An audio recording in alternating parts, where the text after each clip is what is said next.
नमस्कार, मैं प्रेरणा शर्मा स्वागत करती हूँ आप सभी का थिंक टैंक पर। दोस्तों, कांग्रेस पार्टी का हिंदुत्व का कार्ड पास हुआ है या फेल हुआ है, आज इस मुद्दे पर चर्चा करने वाले हैं। आज बात करेंगे प्रियंका गांधी वाड्रा की जबलपुर की रैली के बारे में। किस तरीके से प्रियंका गांधी वाड्रा ने 30 फीट की गदा के पास खड़े होकर जनसभा को संबोधित किया। ये वही कांग्रेस पार्टी है जो बजरंग दल को बैन करने की मांग करती थी, यानी कि सीजनल पार्टी है। जिस तरीके से फलों का सीजन आता है, मौसमों का सीजन आता है, ठीक इसी तरीके से कांग्रेस पार्टी की विचारधारा के सीजन बदलते रहते हैं। कर्नाटक चुनाव में कांग्रेस पार्टी बजरंग दल को बैन करना चाहती थी और आज वही कांग्रेस पार्टी 30 फीट की गदा के सामने खड़े होकर जनसभा को संबोधित कर रही है। तो आज बात करेंगे, प्रियंका गांधी वाड्रा ने मध्य प्रदेश के चुनाव प्रचार का आगाज कर दिया है।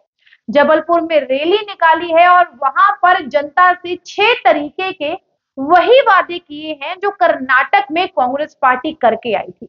और चुनाव जीतते ही उन 6 की 6 वादों की धज्जियां उड़ा दी और सारे वादों में इतनी फेरबदल करी कि जनता अब सवाल उठा रही है कि क्या कांग्रेस पार्टी अपने वादों पर खरी उतरेगी। दोस्तों, प्रियंका गांधी वाड्रा ने जबलपुर में अपनी रैली निकाली।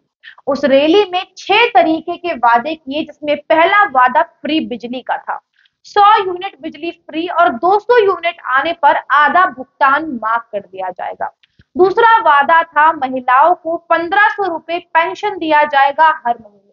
तीसरा वादा था पुरानी पेंशन योजना की बहाली का। चौथा वादा था रोजगार का। पांचवा वादा था मुफ्त सिलेंडर देना, हर गृहिणी के घर में मुफ्त सिलेंडर मुहैया कराए जाए। इस तरीके से 6 वादे किए गए थे।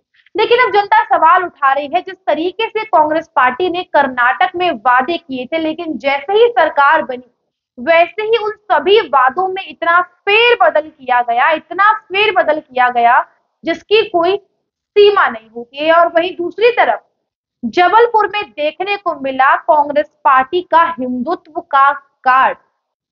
प्रियंका गांधी वाड्रा जैसे ही जबलपुर पहुंचती हैं, वहां पर नर्मदा मैया की आरती करती हैं और उनकी पूजा करती हैं। ठीक वहीं पर 30 फीट ऊंची गदा को स्थापित किया जाता है और वहीं पर प्रियंका गांधी वाड्रा अपना भाषण देती हैं और कहती हैं कि हम भारतीय हैं, हम हिंदू हैं। हमारा सबसे पहला जो धर्म है, हमारा सबसे पहला कर्तव्य है, वो अपनी धर्म की सुरक्षा करना है। अब यहाँ पर धर्म की सुरक्षा करने में कोई हर्ज नहीं है, लेकिन ये वही प्रियंका गांधी वाड्रा है जो हिजाब मुद्दे पर कहती हैं कि बेटियों का साथ देना चाहिए। वो हिजाब पहनना चाहती हैं तो उन्हें पहनने देना चाहिए। लेकिन वही प्रियंका गांधी वाड्रा जब उन्हीं की सरकार वाले शहर में, मैं बात कर रही हूँ कर्नाटक की, कर्नाटक में कांग्रेस पार्टी का नेता बोलता है कि जब भैंस काटी जा सकती है तो गाय काटने में क्या बुराई है। वो गाय माता जो सबकी इष्ट है, सबकी पूजनीय है। गाय माता हिंदुओं में सर्वश्रेष्ठ है, माता की तरह जिसकी पूजा की जाती है, उस गाय को काटने की बात कांग्रेस पार्टी के नेता करते हैं और सरेआम काटते हैं। तब प्रियंका गांधी वाड्रा के मुंह से एक बार भी एक लफ्ज नहीं निकलता है कि हम हिंदू हैं, हमारा धर्म सबसे ऊपर है। ये वही बात हो गई जिसकी मैं बात कर रही थी, सीजनल विचारधारा जो समय के साथ साथ बदलती रहती है। दूसरे मुद्दे पर प्रियंका गांधी ने बात करी भ्रष्टाचारों के बारे में। कहा कि राज्य में 18 साल हो गए हैं, केंद्र में 9 साल हो गए हैं, 225 घोटाले किए हैं 220 महीने के कार्यकाल में। वहीं दूसरी तरफ अब जनता सवाल उठा रही है कि तमाम तरीके के घोटाले और भ्रष्टाचार के आरोप जो सोनिया गांधी पर लगातार लग रहे हैं और सोनिया गांधी जिनकी जांच की आंच में गिरती भी जा रही हैं, उनके बारे में प्रियंका गांधी वाड्रा का क्या ख्याल है। उसी के साथ साथ प्रियंका गांधी ने बात करी बेरोजगारी की। युवाओं को आकर्षण दिया नौकरियों का और युवाओं से बातचीत करी कि हम आपके लिए रोजगार के मौके लेके आएंगे, रोजगार के लिए तमाम तरीके की कोशिश करेंगे और तमाम तरीके से युवाओं को रोजगार दिलाने की कोशिश करेंगे। इसके बाद अगला मुद्दा जिस पर प्रियंका गांधी वाड्रा ने बात करी वो थी तमाम वर्गों को अपनी तरफ आकर्षित करना, यानी कि किसानों को लेकर उन्होंने एमएसपी की बात करी कि हम किसानों को एमएसपी दिलवाएंगे। अब इस पर भी थोड़ा बातचीत कर लेते हैं। दोस्तों ये वही कांग्रेस पार्टी है जिसने 9 साल पहले, जिसकी सरकार देश में थी, जिसने देश पर 50-55 साल राज किया, आज तक किसानों के लिए एमएसपी नहीं दिलवा पाई। लेकिन जैसे ही भाजपा की सरकार सत्ता में आई, जिसने ये मुद्दा उठाया एमएसपी का, और 3 कृषि कानून भी लेकर आई जिसमें जिसमें किसानों को एमएसपी दिया जा रहा था, जिसका बुरी तरीके से इन सभी ने विरोध किया। लेकिन आज वही प्रियंका गांधी एमएसपी की बात कर रही है, तो सवाल ये खड़ा होता है कि पिछले इतने सालों से आप कहाँ सोए हुए थे? आज अचानक से आपको एमएसपी की याद आ गई। वहीं दूसरी तरफ दलितों को भी आकर्षित किया, बुजुर्ग महिलाओं को भी आकर्षित किया और तमाम तरीके से पेंशन योजनाओं की बहाली को लेकर, मुफ्त सिलेंडर को लेकर, मुफ्त बिजली को लेकर तमाम तरीके की बातें करी।